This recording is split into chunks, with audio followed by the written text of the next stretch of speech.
Bonjour à tous, je suis Maëlys Panel, auteure du blog hellobébé.fr et je vous retrouve aujourd'hui sur la chaîne YouTube du même nom pour vous parler d'hypersensibilité et d'enfants. Vous voulez savoir si votre enfant est hypersensible? Alors ce podcast est fait pour vous. Étant moi-même hypersensible, il me tenait à cœur de traiter de ce sujet. J'ai très mal vécu mon hypersensibilité jusqu'à il y a seulement quelques années quand j'ai réellement compris de quoi il s'agissait et comment vivre avec. En fait, depuis ma tendre enfance, je me sentais incomprise, jugée et j'avais l'impression de venir carrément d'une autre planète, si vous voyez ce que je veux dire. Mon entourage ne savait pas non plus pourquoi j'étais si sensible et ça avait le don de les agacer. Entre les remarques blessantes et l'impression de ne pas être normale, mon quotidien était devenu très compliqué. Et du coup, c'est la raison pour laquelle aujourd'hui, je souhaite vous donner 12 façons de vous rendre compte si votre enfant est hypersensible ou non.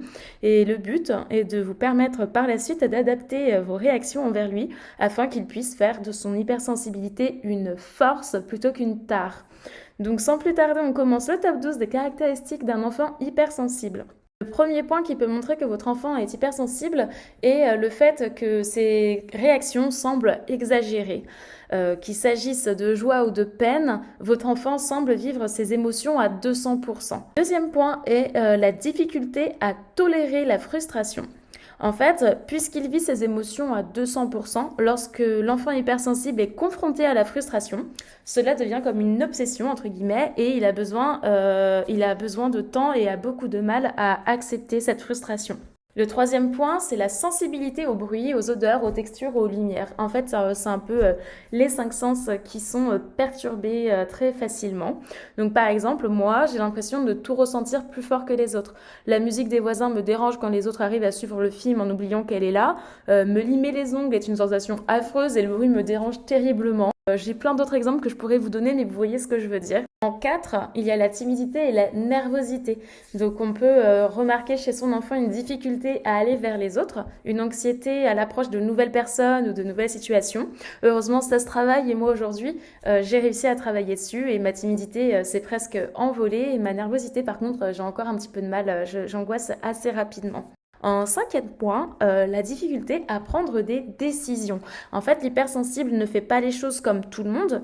Une information, c'est pas en fait une simple information, c'est une toile qui va se tisser tout autour de cette dite information, une sorte de toile d'araignée. Et l'hypersensible va réfléchir à tout ce que cela implique, ce que s'il fait ça, ça va faire ça, etc.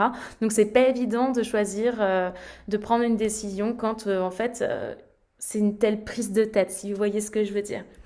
Le point numéro 6, c'est la difficulté à s'adapter aux changements, surtout ceux de dernière minute. Dans sa petite tête, l'hypersensible a déjà tout prévu et visualisé. Donc un changement, ça peut être vécu comme une sorte de drame, entre guillemets. Il peut être envahi par de l'angoisse, de l'anxiété, car son cerveau doit retraiter l'ensemble des nouvelles informations. Donc c'est vrai que c'est pas évident pour lui. Le septième point, c'est le grand besoin de calme. En fait, être en société ou avec ses proches, c'est vraiment super, mais l'hypersensible, de par son hypersensibilité, du coup, capte beaucoup plus d'informations sur son environnement que ceux qui ne le sont pas. Et cela est extrêmement énergivore. Et l'hypersensible peut avoir besoin de se retrouver dans le calme pour se reposer et peut montrer une certaine lassitude assez rapidement et un besoin de rentrer à la maison, par exemple, lors d'événements familiaux où beaucoup de personnes sont regroupées et font du bruit, parlent, etc. En huitième point, il y a le fait que l'enfant peut avoir besoin d'un certain laps de temps pour pouvoir devenir chaleureux, si je puis dire, face à de nouvelles personnes ou même des personnes qu'il connaissent bien mais qu'il ne voit pas nécessairement souvent. En fait, une personne hypersensible a toujours besoin, comme je disais, d'un laps de temps avant de se mettre à parler et à participer aux rencontres amicales, familiales ou autres, parce qu'en fait, il a toujours ce temps d'observation où il traite les informations avant d'activer le mode sociable. Le neuvième point, c'est la grande capacité d'observation. Il remarque tous les changements. Donc l'enfant hypersensible, malgré lui, il enregistre tout et a tendance à avoir une bien bonne mémoire, ce qui peut parfois lui desservir. Donc si vous avez déplacé votre vase, changé votre façon de vous habiller ou que vous n'êtes pas au top de votre forme, il le sait en fait. Il remarque tout, il est capable de tout capter, de tout enregistrer. Le 10e point, c'est encore une fois un problème de laps de temps. Mais là, c'est le laps de temps avant de passer à l'action. En fait, avant de faire quoi que ce soit, l'hypersensible, il observe, il analyse et visualise le champ des possibles. C'est qu'une fois qu'il a fini d'analyser tout ça qu'il pourra passer à l'action. En fait, il a besoin de plus de temps que les autres, non pas parce qu'il est bête, mais parce que son cerveau fonctionne différemment. Le 11e point, c'est l'empathie décuplée.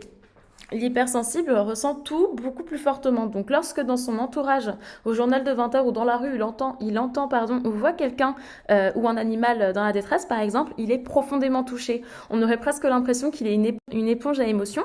Il semble ressentir la douleur de l'autre et peut en fait être vraiment tourmenté, si ce n'est pleurer, et voire même être plus impacté par les soucis des autres que la personne qui a le souci en fait. D'ailleurs, il déteste aussi toutes les formes d'injustice et la méchanceté. Le point numéro 12, c'est le fait qu'il peut sursauter au moindre bruit fort.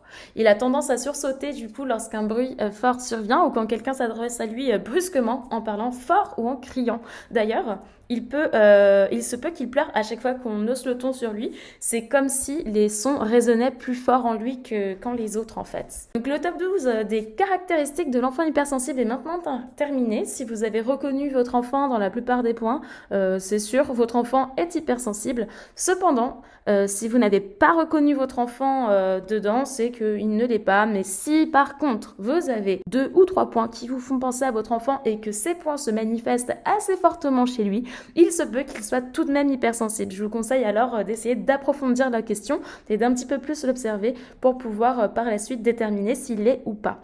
Dans le prochain podcast, je vous expliquerai comment accompagner un enfant hypersensible et l'aider à accepter, comprendre et vivre avec son hypersensibilité et s'épanouir dans sa vie de jeune enfant. En attendant, pour accéder à plus de contenu, je vous invite à me rejoindre sur les réseaux sociaux, Facebook et Instagram. Je vous laisse les liens dans la barre d'informations. N'hésitez pas à commenter, à me dire si vous avez reconnu vos enfants ou vous-même dans ce podcast et comment est-ce que vous faites pour gérer l'hypersensibilité de vos enfants ou la vôtre.